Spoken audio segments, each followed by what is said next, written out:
And there's a bit of interest as well if you're into TV theme tunes. Have you seen this, to tell you, Louise?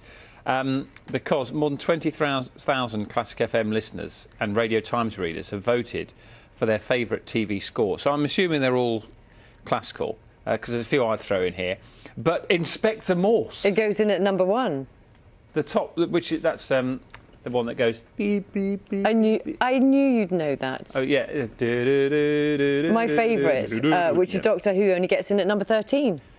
Oh, yeah. That used to make me feel nervous, the music. I'll give you the top 10. Poldark at 10, Pride and Prejudice at 9, Brideshead Revisited, Van der Valk, Band of Brothers, that's a beauty, Band of Brothers, that's one of the all-timers. Wolf Hall at 5, Game of Thrones 4, Downton Abbey at 3, The Wandering Line and Inspector Morse at number 1. The Eden Line. Oh, is it? Oh, yeah. You're too young. How old's that? Is that an old one? It's quite Sorry. old. Yeah, well, the ones I would throw in there, yeah. Right? The classic, if you stick a pony in my pocket, only fools and horses. That's got to be, obviously, number 1. Super Grand, you remember that? No. Stand back, Superman, Iceman, Spider-Man, Batman and Robin too. It's got the greatest line in it ever, that, when it goes, I think it goes, she's got more... Hold on, she's got more bottle than a dog with rabies. She's got more bite than a dog with rabies. She's got more bottle than United Dairies. I mean, that's classic your lyric. Memory is just so Jossie's extraordinary. Giants.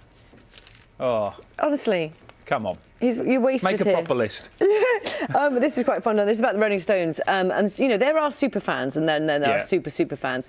This man, he's Matt, and he's spent millions of pounds on memorabilia of his Rolling Stones idols.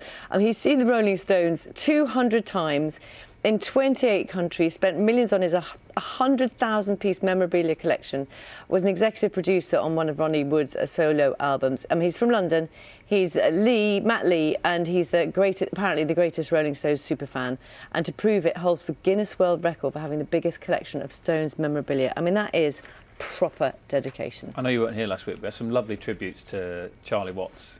Oh, did you? Yeah, it was fantastic. It was really lovely to see how sort of people in the industry fully not unappreciated his talent, but just the sort of the person he was and what he brought to the Stones and how he was respected in the wider industry. It's fantastic, actually. And one other story, which is still being talked about, is the return of Cristiano Ronaldo to Manchester United. Which, I mean, it is... Which did even make the news in my house. Did it really? Did it get out there, even on holiday week?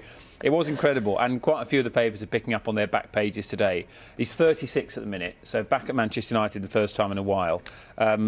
Deal is expected to be worth something around 500 grand a week, say some papers. Yeah. And he says he plans to play into his 40s. He's got this ridiculously rigorous regime where, you know, nobody entirely knows, but apparently he eats 7 times a day. Very small. Oh, I knew there was something about 7 times a day. Right, yeah. It's all brought to him, so it's, you know, very carefully calculated exactly what he eats and how he eats, and he physically looks after himself. So if anyone can go on into their 40s, it's Cristiano Ronaldo.